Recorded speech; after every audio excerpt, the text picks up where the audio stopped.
शुक्लाम्बरधरं विष्णुं शशिवर्णं चतुर्भुजं प्रसन्नवदनं ध्यायेत् सर्वविघ्नोपशान्तये सरस्वति नमस्तुभ्यं वरदे कामरूपिणि विद्यारम्भं करिष्यामि सिद्धिर्भवतु मे सदा गुरुर्ब्रह्मा गुरुर्विष्णु गुरुर्देवो महेश्वरः गुरुः साक्षात् परब्रह्म तस्मै श्रीगुरवे नमः.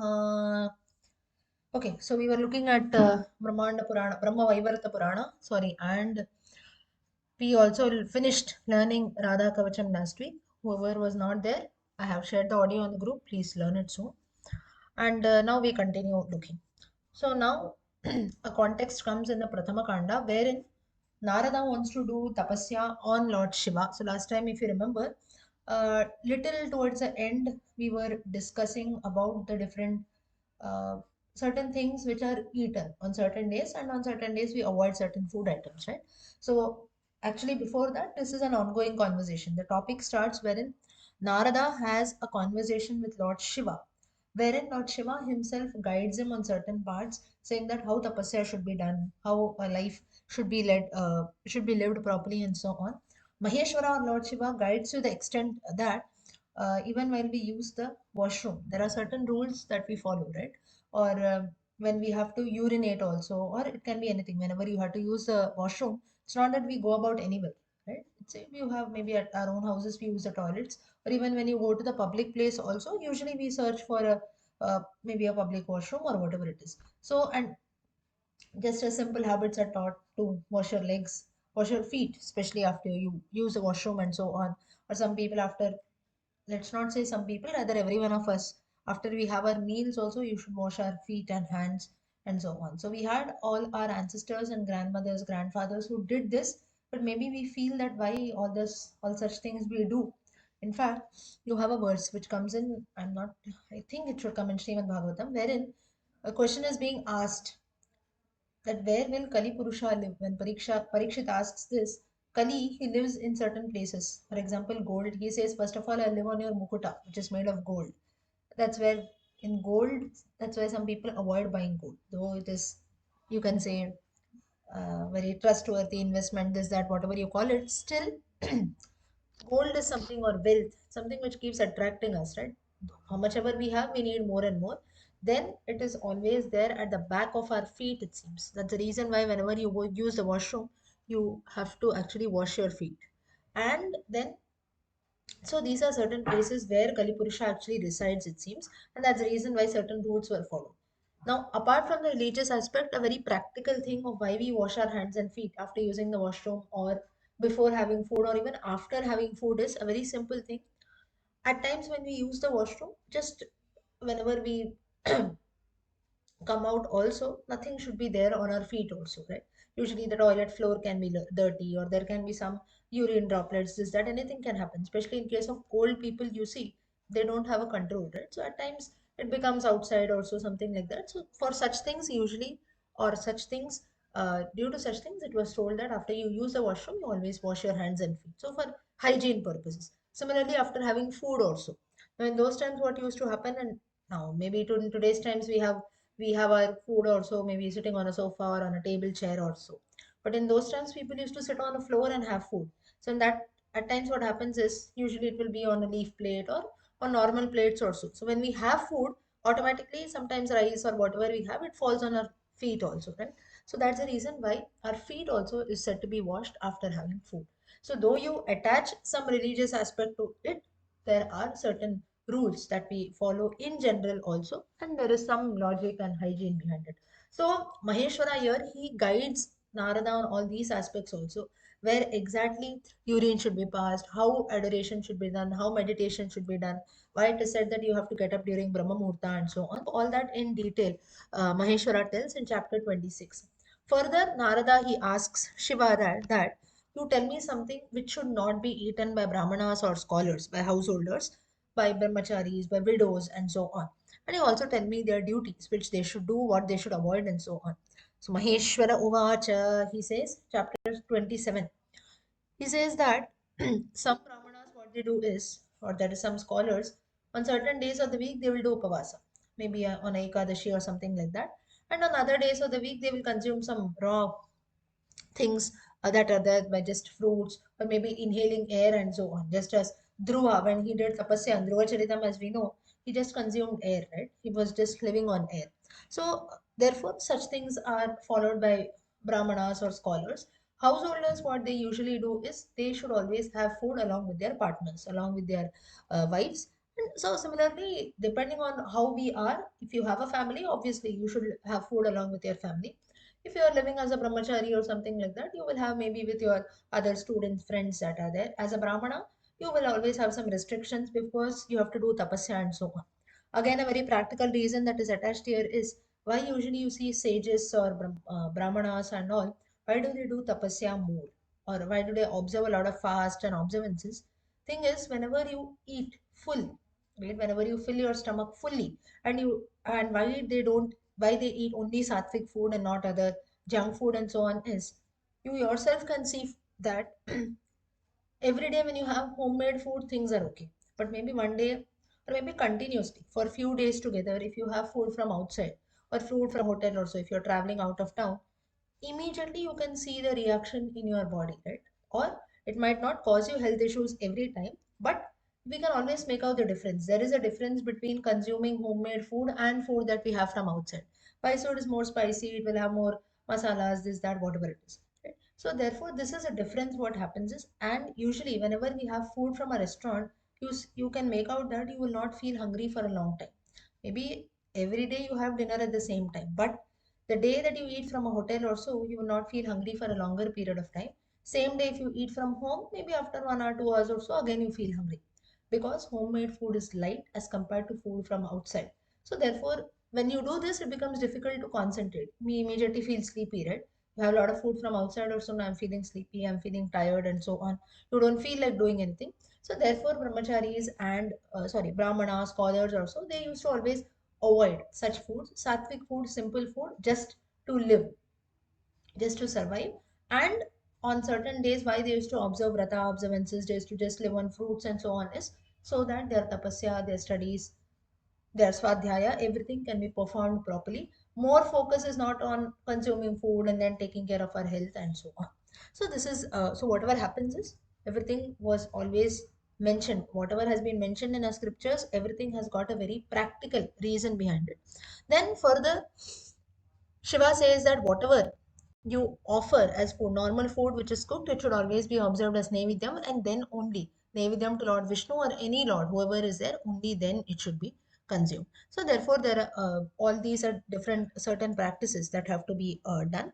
Then for a householder Brahmana who is there, that is for one usually having the Yajnaopavitam, doing Sandhya Vandana Adi karmas, you have certain karmas like where you do the Agnihotra, that is a Homa. Usually in today's times, most of the householders, we don't do this because at times it is practically impossible. Always Agni should be burning and so on. Or maybe many of us are not even aware of such practices. But in those times, people used to follow all such things, and every day Naivedyam should be offered to the Homa and so on. Whatever food is available after performing the Homa, that should be considered as prasada and people used to consume it. So all such things are done. Then, so all this Maheshwara is telling Lord Vishnu, sorry, Maheshwara is telling all this to Lord Narada, saying that some things had to be consumed, sattvika food should be consumed. Then milk that is kept in a copper case or so, copper vessel or so, that should not be consumed. Then ghee which is left over should not be eaten. Then milk with salt also should not be consumed, and so on. So basically, why all this has been mentioned is, now you see a very practical reason behind this. Milk, usually nobody, none of us, we drink milk in a copper vessel also, right? Usually it will be in the steel vessels, maybe whatever plastic, I don't know what we use, but in copper you see usually that the copper, what do you call that, what is that shade, brownish color glass, sometimes people have only water in that. That is because of the chemical reaction that takes place. Milk gets spoiled. Leftover ghee we should not consume, because you see in ghee that foul smell starts coming, and then you get that sour taste which is there, which is again not good. That's why usually whenever we do for puja purposes, for nevidyam, and in general also whenever we consume, fresh homemade ghee or freshly made ghee only should be consumed. And obviously, milk we don't mix with salt. By mistake, also, you see some, if not directly salt, by mistake, if something else, some salty thing falls into the milk gets spoiled immediately. right? So such things should not be consumed at all. Yeah, Sanjay, do you want to say something? Yeah. Hmm. Poisons, correct. That's the reason why it is mentioned. So you see, this has been mentioned, if I have to tell you the verse, chapter 27, verse number 22. Tamrapatre payah panamuच्छिष्टे कृतभोजनं dugdam lavanasardam cha sadyo gomamsa bhakshanam. Maheshwara says that this is equal to as if you're eating cow's flesh, it seems. In general, it is poisonous. That's what we have to understand. So in today's times, when we learn about a lot of these chemical reactions and so on, he also gave an explanation. So now we know the reason, or now you see how scholarly our ancestors were, that they knew all this. It's just that maybe he did not mention the chemical reaction, copper sulfate, this, that. Apart from that, the principle that has been mentioned is correct. Okay.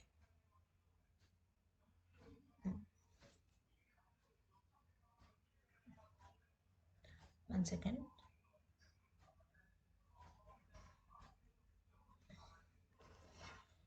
So certain things have been mentioned by Maheshwara. Further,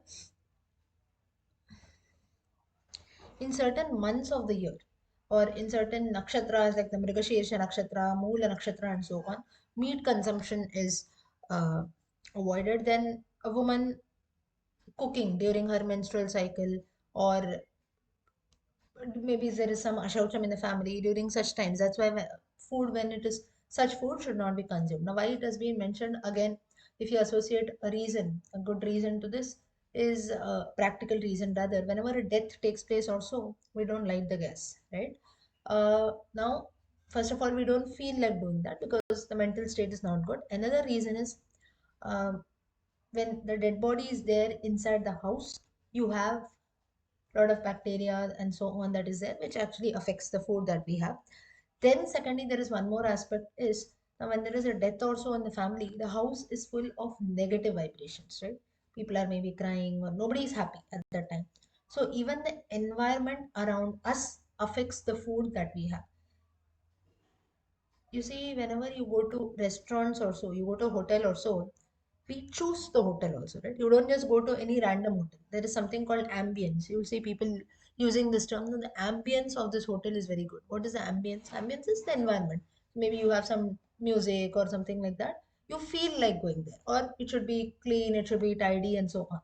Whereas you go to a maybe roadside hotel also, you'll have maybe flying, or at times the hotel might be clean also, but no, I need a good place, maybe I need air condition, I need some music, and so on. Or maybe the chairs should be cushion chairs, this, that. We have some expectations, right? Food is going to be same. You go to a small hotel having wooden chairs, or maybe you go to a hotel having big air condition, this, that, whatever is there. Food is going to be the same. Maybe the taste is also good, but still we choose a good place because the environment around us matters a lot. It affects the food that we consume, it affects our mental state also. So there are many more reasons, but these are some reasons which are very practical reasons that we should understand. And so this is the reason why whenever some death also takes place, it should not be done. Then a woman usually, why in during her menstrual cycles also, we that is a resting period that is there. So usually at that time, food is not prepared by the woman and it is not consumed.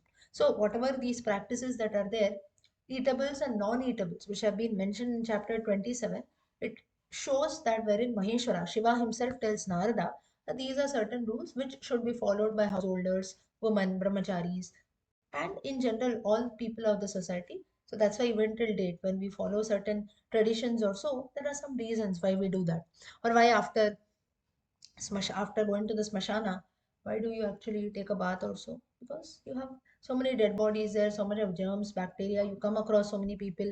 That's why you had the recent pandemic, right? Why whenever someone went outside, why people used to take a bath immediately? Because of the virus that was there outside. So this is the main reason why we do certain things. Then there is one more thing which has been mentioned is,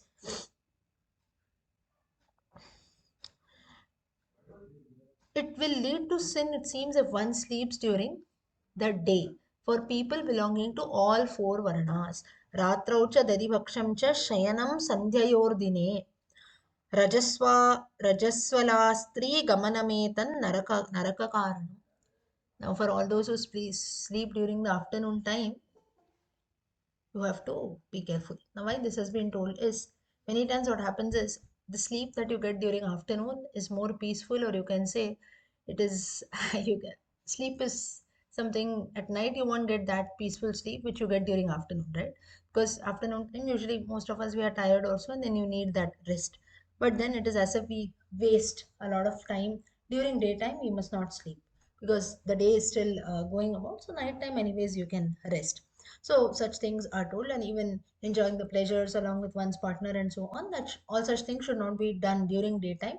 Simple reason being, daytime is something wherein there are certain other duties which are to be done. Nighttime, anyways, you cannot do anything else. So you can dedicate some time for maybe taking rest, spending time with each other, and so on. Next is so all this Lord Shiva is explaining. Further, he talks about the great soul, Atman, also Prakriti, Purusha, and so on. So, wherein here Maheshwara, if you see, literally highlights in a particular verse in chapter 28, wherein he sees that some people consider Prakriti different from Brahman. So, to make it very clear, we have different philosophies, right? Advaita philosophy, Dvaita philosophy, Vishishta Dvaita. All three talk about different principles, but it's ultimately to us. So, Advaita, meaning Shankara says there is only one Supreme, one Brahman, nothing else. Vishishta Dvaita of Ramanujacharya says no, Vishishta Advaita, he says, depending on the context, at times it can be Advaita, at times it can be also Dvaita. We have Prakriti, Purusha, both. One Brahman is there, no doubt, but we also have the world around. That also is the creation of the Lord, so that also we must consider. Madhvacharya's Dvaita, he says, Prakriti is there, Purusha is there. Both are separate. There are two different entities. One is the Supreme Brahman who's there. Second is even the things around us, be it nature, this, that, whatever we see, that also we must worship as the Lord themselves. So both are separate, or both are two different entities. Now, all three principles, we cannot say that something is right or something is wrong. But depending on whom we follow, be it Shankaracharya, be it Ramanujacharya, or be it Madhvacharya. Now, in the case of all of us, we are none to decide to follow one. You can follow all three principles, right? Because first of all, for us, what is Dvaita, what is Advaita, what is Vishishta Advaita, that itself is a deep topic. So any one you can choose, or it was basically why such uh, divisions were done is for the welfare of the people and to talk about different philosophies. So here also Shiva tells in verse number 33, Kechit vadanti tad brahma swayam cha prakritif puman brahmatirikta prakritihi vadanti ti cha kechana. Wherein he says that some people or philosophers like Shankaracharya who propound Advaita say that Brahman is just one, Prakriti, Purusha, both. So there is only one, rest everything is Maya. But Brahma Atirikta Prakritihi Vadaniti cha Kechanaha. Brahma Atirikta, meaning something apart from Brahman is Prakriti. So Prakriti and Purusha both are different. Some people consider this also, that is Dvaita. And then you have a third principle, Vishishta Dvaita. So there are different philosophies. So in detail, chapter 28, Maheshwara talks about Lord Shiva is explaining to Narada the different philosophies that are there and what Narada should study deeper and so on. Further, you have certain questions that are raised by Narada, and he asks these questions to Narayana. Now, after understanding about how meditation should be done, what kind of eatables should be consumed by householders, brahmacharis, women, what kind of practices they should do, then what exactly is philosophy, what is Brahman, Prakriti, Purusha. After getting an idea of all this, further he goes and meets Lord Narayana himself, and he goes and meets Narayana in Badrikashrama. When he goes there, he speaks to the Lord, and what happened is he asks Lord Narayana where this universe came and so on, who is the Lord of this universe. And here you have the description of the glory of Krishna as told by Narayana himself. Chapter number 30. This is also considered to be a separate, you can say like a stotram also we can chant. Krishna Mahima told by Lord Narayana himself. Chapter number 30. 30. Srinarayana Uvacha लम्बोदरो हरिरुमापतिरादिशेषा ब्रह्मादयः Surgana मनवो मुनीन्द्राः Vani Shiva Tripathaga कमलादिकाश्च सञ्चिन्तयेद् भगवतश्चरणारविन्दम्.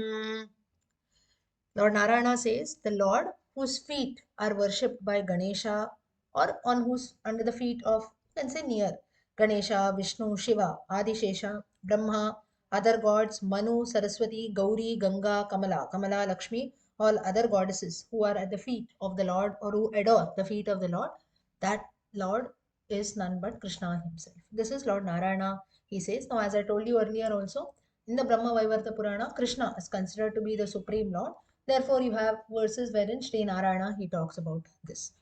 Next is, and you have an entire stotra that is it. Govardhano dharana kirtirati tiva kinna bhurdharita chadashana grata eva chadra, and so on, one who carried the Govardhana and so on. So in general, that is there, the entire description of the glory of Krishna. With this, the first khanda gets over. Next is you have the Dvitiyam Khandam of Brahma Vaivarta Purana that talks, which is called the Prakriti Khanda. Prakriti is nothing but what we see around us, that is Prakriti. Now, there are five goddesses which actually represent Prakriti. Prakriti is nothing but Shakti. Now, a very simple example if I give you. Now, all of us are born, right? Say for that is nothing but we are having a body, a physical form, this, that. That is Purushaha. Looking at us, we know, okay, this is a human body. You have life inside. So, like when you look at a cat, you know it is a cat. You look at a human being, you know it's a human being. Why so? Because of the physical structure. Now, a cat will have a tail, will have four legs, and so on. So, you know it is a cat. How you know someone is a human being? So, you can see the two hands are there, two legs are there, face, nose, ears. So, looking at a particular person or a particular animal, whatever it is, we can distinguish properly. To explain this further, but this you have the concept of Purusha and Prakriti. Now, Purusha has nothing but you have the physical structure that is intact, and you also have life. So, continuously, our internal organs are doing something, we are breathing, everything is there. But on some days, you see, if you have to even pick up a small glass or so from somewhere and keep it at its place, we are not able to do that, right? Maybe we are sick, you have suffering from fever or something like that. You're not able to do that. Why so? Because you don't have strength. So when you don't have strength, having the physical body from up to down, breathing continuously, having life in your body, having all your internal organs functioning properly is useless if you're not able to get up from the bed and keep even a glass at its place, right? So a very simple example, Purusha is nothing but you have life, you have all your body parts, everything is there. Physical strength is there. Let's not say even physical strength. Physically, structure is intact, life is there, you're breathing. But if you don't have the urge or if you don't have that strength, be it both mental and physical, to carry out activities, it is useless, right?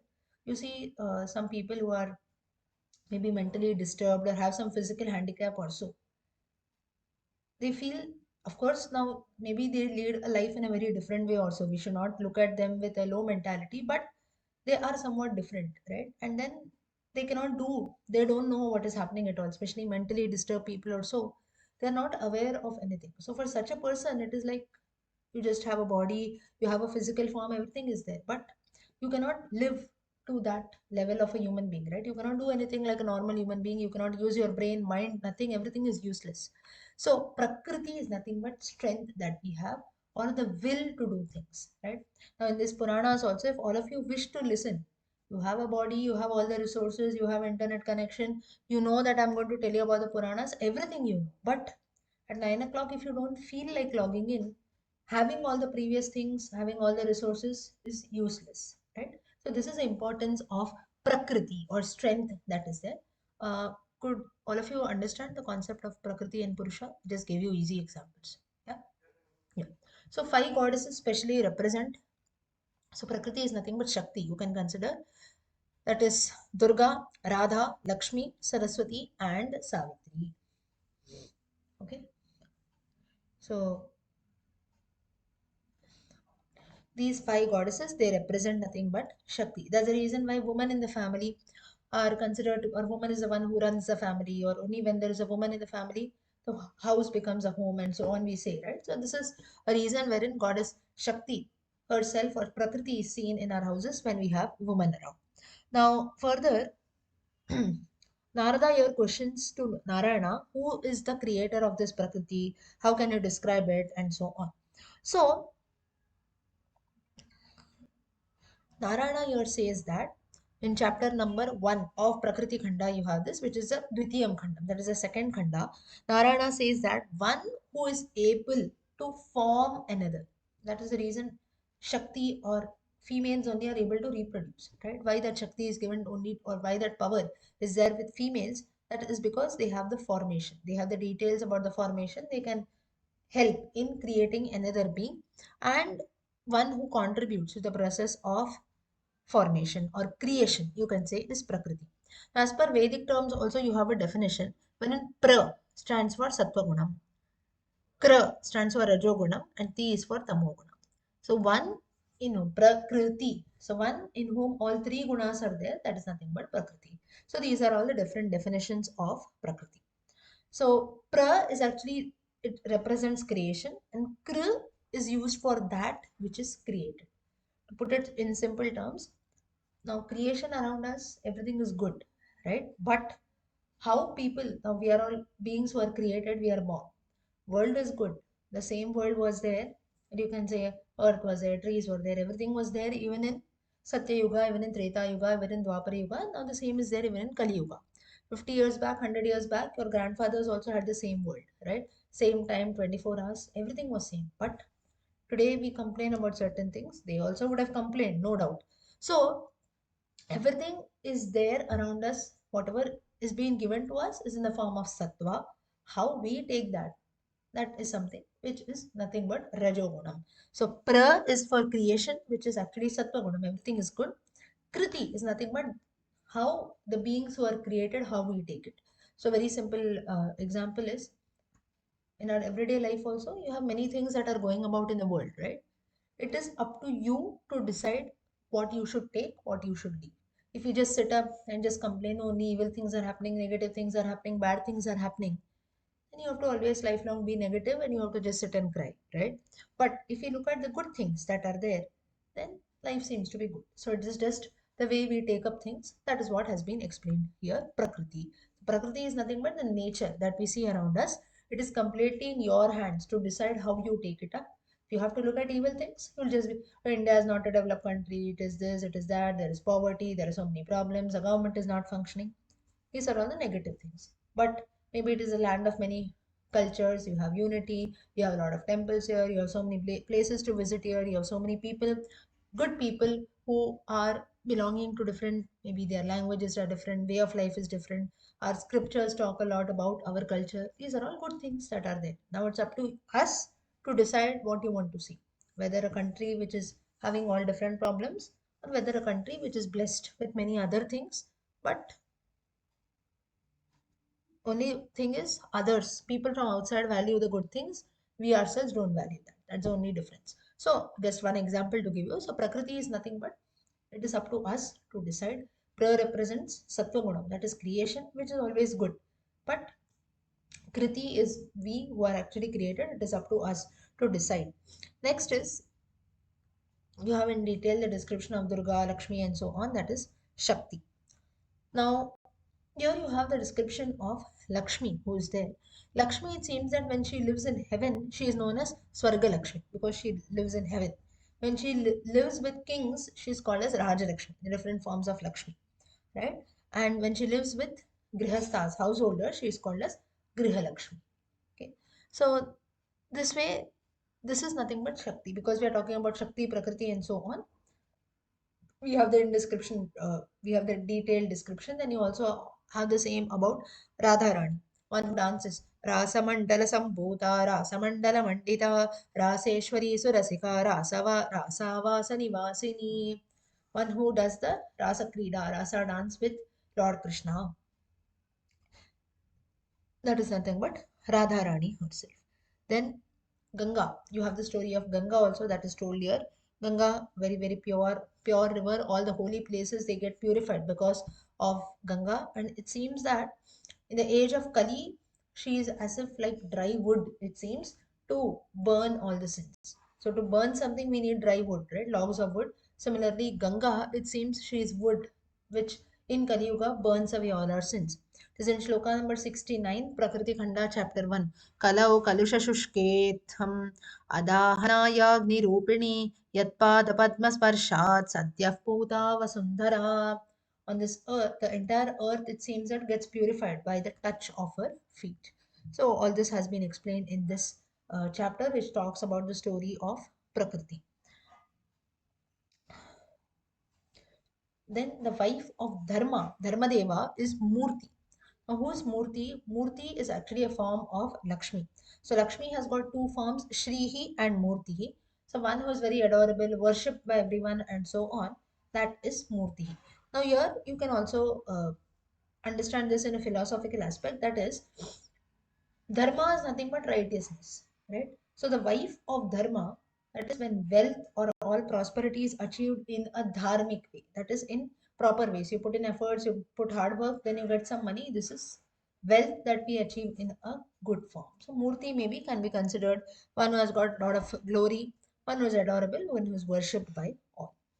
Next is you have the story of uh, one second.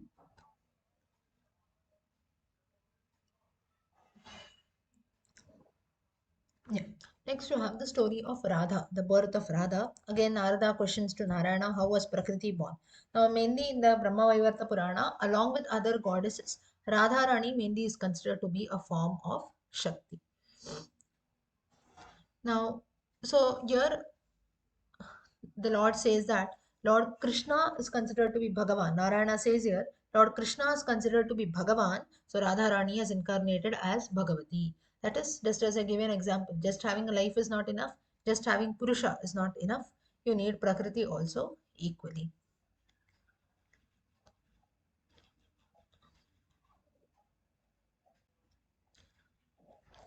Further, you have the in detail how Prakriti, Purusha, and Shakti that has been mentioned. Then you have also the definition for Krishna that is given in Brahma Vaivarta Purana, verse number 25, chapter 2, Prakriti Khanda, which is Krishistad Bhakti Vachano Nashtadasya Vachakaha Bhaktidasya Pradatayaha Sakrishna Parikirtitaha. So it seems that in the word Krishna, the word Krish actually stands for bhakti, it seems, and na is devotion or slavery. Or you, so now here, actually now Krish and na both are same. Krish is bhakti, na is devotion. Devotion or slavery, you can say. So one who blesses us with devotion is none but Krishna himself. So the word Krishna itself altogether means bhakti. So the Lord himself has, let's not say has manifested as bhakti, but the meaning itself of this word Krishna is bhakti as per the Brahma Vaivarta Purana. So one who bestows, one who blesses all of us with bhakti and with the feeling of serving others, right? Now, this is something which is very, very important, a very, you can say, a very beautiful term that is told here, which is serving others. So, one, Krishis tad bhakti vachano nashta tad dasya vachakaha. Tad dasya vachakaha. So, Krish and Naha together, Na due to a sandhi, it becomes Ana.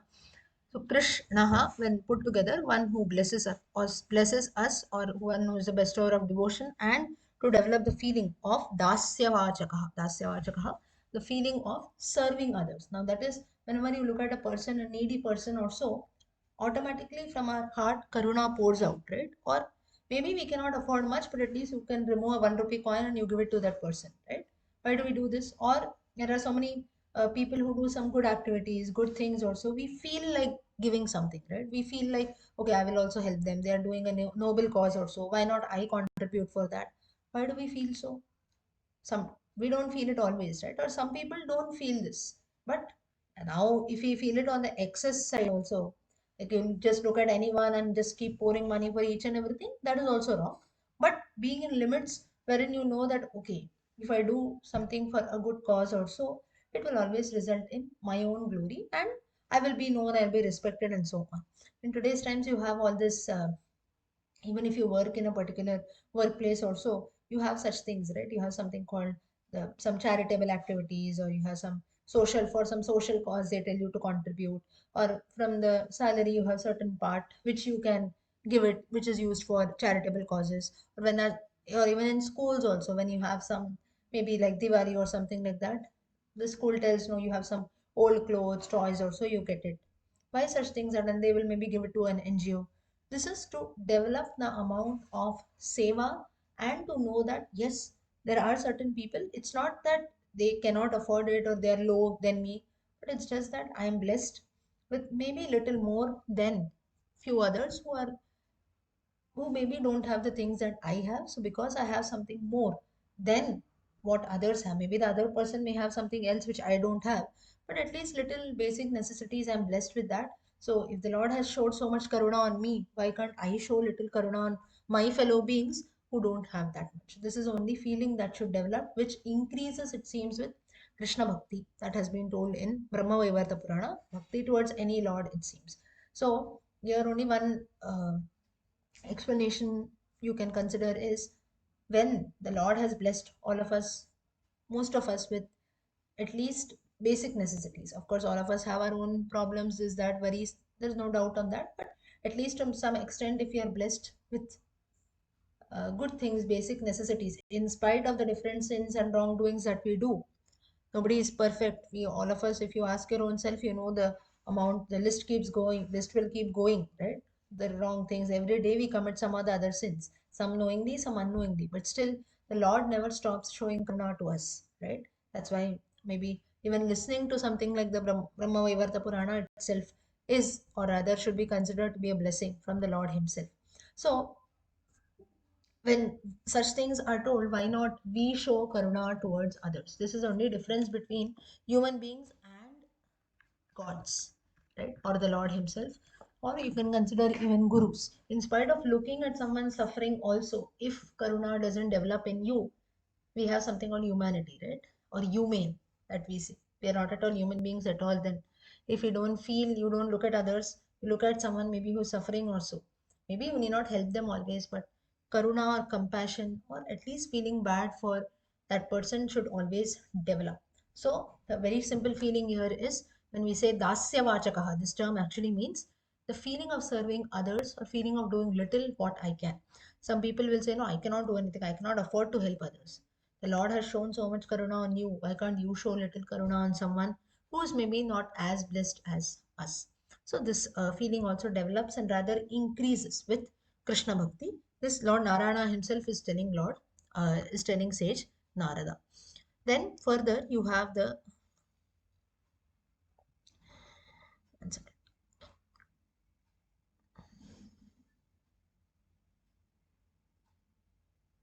one minute. Then you have Lord Shiva telling Narada about the different worlds that are there: Golokam, Vaikuntam, Brahmalokam, and so on. Next, you have Saraswati Kavacham, which has been told in chapter 4 of Prakriti Khanda. Again, Narada, he questions, saying that because of you, till now I have been able to listen to all different stories of Prakriti and so on. Now you tell me one goddess to whom the first prayer was told. You tell me about the Kavacha, Stotra, Dhyana, and so on. And that is when Narayana, he tells, first is the Saraswati Kavacham, which has been told. For that, you have uh, chapter 4, Prakriti Khanda, you have verse number 7, 8, 9. Vani Vasundara Ganga Shashti Mangala Chandika Tulasi Manasi Nidra Swada Swaha Cha Dakshana Tejasa Matsyamastascha Rupena Cha Gunena Cha Samkshepamasam Charitam Punyadam Shruti Sundaram Jivakarma Vipakam Cha Tacha Vakshami Sundaram, wherein there are different goddesses like Vani, Saraswati, Vasundhara, Earth, Ganga, Srishti, Mangal, Chandika, Tulasi, Manasi, Nidra, Swadha. Manasi is mind, Nidra, sleep, Swadha, Swaha, Dakshina, and so on. These are all different goddesses who are there. Then you have the stories of Durga and Radhika also, that is Radharani in the Brahma Vaivarta Purana. So, goddess Saraswati, first I will tell you that once it seems that Lord Krishna also, in a particular context, he speaks about Saraswati, it seems. who is the goddess of knowledge. Shri Krishna Uvacha. So you have Saraswati Kavacham in the Brahma Vaivarta Purana, chapter 4, Prakriti Khanda, verse number 14 onwards, wherein Lord Krishna himself talks about the glories of Saraswati. Bhajanarayanam Satvi Madamsham cha Chaturbhujam Yuvanam Sundaram Sarva Gunayuktam cha Matsamam, and so on it continues. Uh, in detail, you have Saraswati Kavacham that has been told here. Now, it seems it has been mentioned in detail how sages like Sanaka, Brahma, Vishnu, Shiva, the gods also adore Saraswati.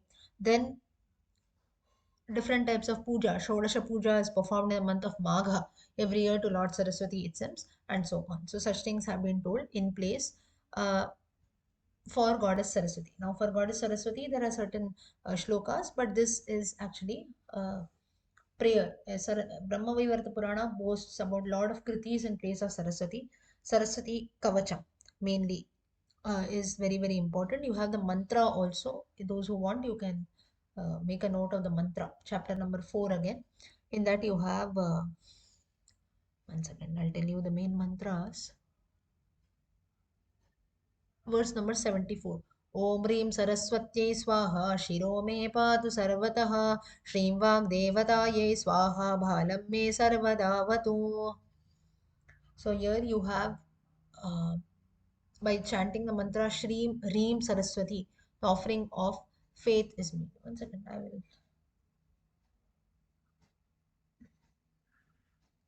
just share the text if you want. Anyone has got the Brahma Vaivarta Purana book at your houses?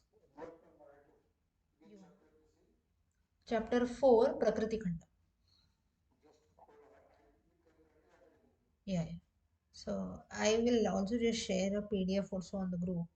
So at least maybe if not today, you can refer to it in the future classes. Just sharing it on the group. You need not take a print or so. Maybe you can get a book whenever you need, or at least some references when I tell you, you can refer to that. I'm just sharing the link on the group. It's just an archive link. It is page number 164 of the link that I've shared on group. So you can just, if you want, you refer to. I don't know on the mobile how it will look. It might take some time in scrolling, maybe not in today's class, but for future reference also, all of you can listen. So this entire chapter, chapter 4 of Prakriti Khanda. Now, why for especially Brahma Vaivarta Purana, I'm telling you, refer to the text is you have a lot of mantras here. So it's better if you want to note down some mantra also, it's better you have the book or PDF, something like that. Then it is a proper kavacham. So Om Shreem Reem will protect my neck. Then Patu, Grivam, Skandam, my shoulder should be protected, neck should be protected. It's a kavacham, right? So the entire body parts are protected. So this has been told in detail in this chapter. Then sage Yajnavalkya, he also offers prayers to Saraswati. That is another Saraswati Stotra. Then you have the you have a story wherein you have a curse that was told by Lakshmi, Saraswati, and Ganga. It seems that in a particular context, they ended up cursing each other. What was that? So one Narayana said that Saraswati, she lived with Narayana, it seems, in Vaikuntha. And she was cursed by Ganga after a quarrel. Now,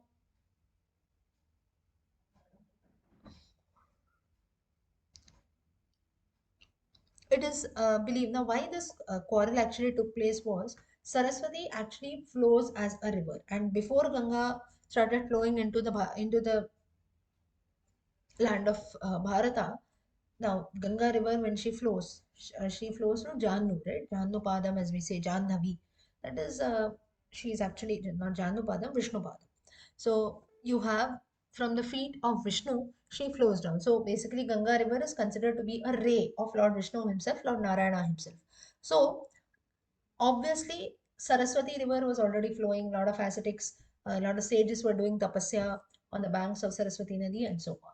So now Ganga, when she started flowing, obviously she had little bit jealousy coming that now people are considering river Saraswati to be very auspicious. People are doing tapas there. Who will come to my banks and do? And so on. So automatically that jealousy came into picture, and that's when uh, it so happened that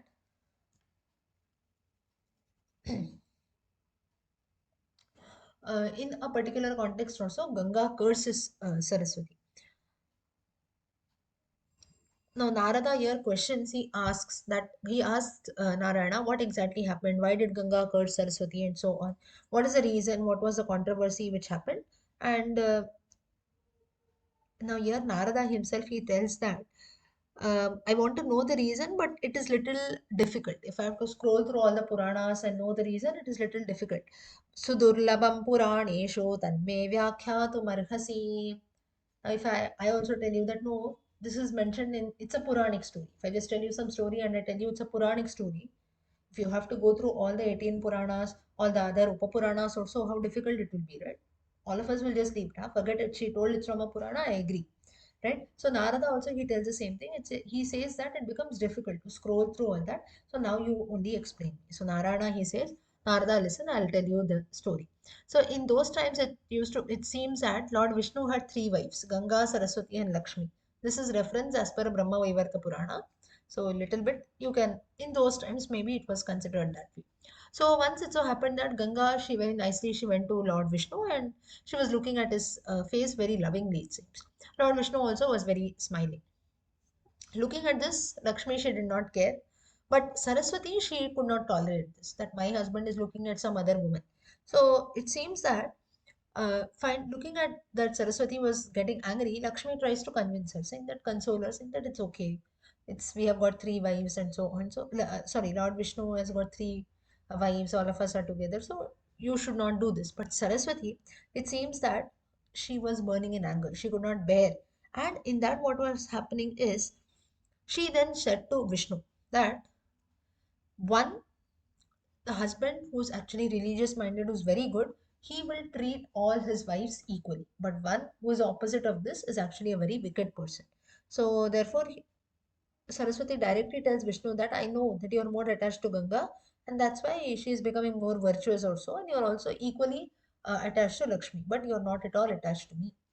And further, she says that Ganga is also attached to Lakshmi, and that's why Lakshmi is not caring at all when you are smiling and so on. But she says that only I am not getting that attention, this, that. She starts complaining. Now, when all these words were being heard, it seems that Lord Vishnu got angry and he just left the place and he went away. Now, when Narayana went away, again Saraswati she got angry because actually her anger was on Ganga, but she just told it to Lord Vishnu. And at that time, Saraswati she tells Ganga that what I'm going to do is I will insult you in front of Lord Vishnu, our Lord. So then you will feel humiliated and so on. But in anger, what Saraswati does is she tries to hold Ganga Devi by her hair, it seems, and Lakshmi tries to stop her. And at that time, Saraswati pronounces a curse, it seems, on Lakshmi that you will take a form of a tree and river. Verse number 32, chapter 6, Prakriti Khandam.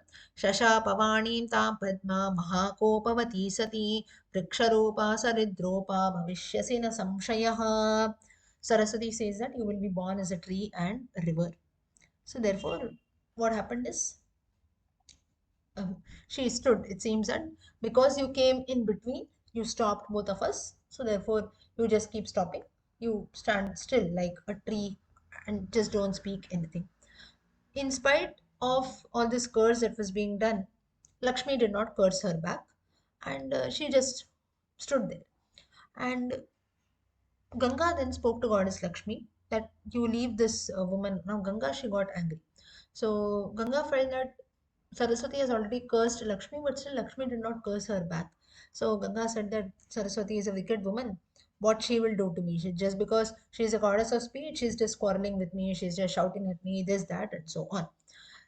Now what happened is Ganga, on the other hand, she puts a curse on Saraswati, and she tells that one, because you put a curse on Lakshmi, you will also turn into a river, and you will flow on earth near the places, near the dwellings of sinful people, and you flow there in the Kali Yuga, wherein you have to actually earn for the getting the sins of others. That's why in order to wash our sins, we go and take bath in the Saraswati river, right? So that is actually you will absorb the sins of people in you. There will be no doubt about this at all. When you did now, when Ganga, that's how Saraswati river started flowing. Now, when Ganga produced a curse on Saraswati, immediately Saraswati did that. You will also flow on earth, and you will also earn the sins of all the sinners. That's how you have Ganga and Saraswati flowing on earth till date. Both of them, they accept the sins of all the sinners like us who go and take a bath, and we feel that we are purified, but they actually, yes, we are purified. That's a belief, but these rivers, they absorb all the sins that are there. Meanwhile, while all of this was happening, Vishnu comes there, and while he came near Saraswati also, he knew that Saraswati actually she became angry because he was not, maybe she felt that he did not give her proper attention. He blessed her with divine knowledge, it seems. And Lord Vishnu, he also came to know about the curses that were given on each other, and that's when the Lord says, Shri Bhagavan Uvacha. Lord says, now curse has already been given, so he tells Goddess Lakshmi that you go on earth and you be born and the house of Dharmadhwaja as Ayonija. Further, you will become the wife of Shankachuda and so on. You will turn into a tree. Now, all these stories come in the Puranas. Finally, you will arrive to this place, and then yeah, that is, you will arrive to Vaikuntham also, and you will get again the form of my wife. And in the when you go now, this Shankachuda's wife and so on, when Vishnu tells all this in the house of Dharmadwaja, when you will be born, Vishnu tells one more thing. Bhutva paschashamat patni bhavishyasi na samshayah trailokya pavani namna tulasiti cha bharate. But in Bharatadesha, you will be called as Tulasi, which will be used as of having the effects of purifying the universe. That's the reason why Tulsi plant that we have is nothing but a symbol or a representation of Goddess Mahalakshmi herself. That's why we keep the Tulsi plant, use it for purifying purposes, and so on. Now, Vishnu tells at once immediately you go to Bharatadesha. That's how from this day onwards we actually worship the Tulsi plant. And Ganga will move on to to Bharatadesha, and she will also start flowing. Then further, the goddess Saraswati, that is in the form of Bhagirathi, you will be flowing here and there. Then Saraswati river will also start flowing as Saraswati river herself. And further, you also have, it seems, a small river. Uh, now, if you remember, Goddess Mahalakshmi had got two curses, right? One is to turn into a tree. That happened by taking birth in the house of Dharmadwaja as Ayonija and as a wife of Shankachuda. But the second verse was to turn into a river, that is where river Padmavati. So it's not a very popular river, but a small river which flows in Bharat Desha as Padmavati. So Lakshmi's curses are done. Ganga also starts flowing as Bhagirathi, and Saraswati also starts flowing. Now, here what happened is, here one thing which Vishnu tells Ganga is that the ocean will also be born out of you on earth. On Prithvi, ocean will be born out of you, and also King Shantanu from the Mahabharata reference will be born out of you. Uh, and you have to become his queen. So that's how Shantanu marries Ganga and so on. We know as per the Mahabharata story. Next, now, O Bharati, he says, Ganga Shapena Kalaya Bharatam Gacha Bharati Kalahasya Phalam Mukshva Sapatnibhyam Sahachyute. Further, Vishnu tells Saraswati that because of the curse that is given to you by Ganga, you also go and be born on earth, and you will suffer the pain of quarreling with co-wives. Co-wives, that is one husband having two wives, two partners. Therefore, now you go to Brahma and be his wife. Ganga, therefore, thereafter you go to Lord Shiva, and Lakshmi, you will stay with me. This is how it seems that we have Brahma, Vishnu, and Saraswati, Brahma, Vishnu, and Shiva having their respective wives. Now,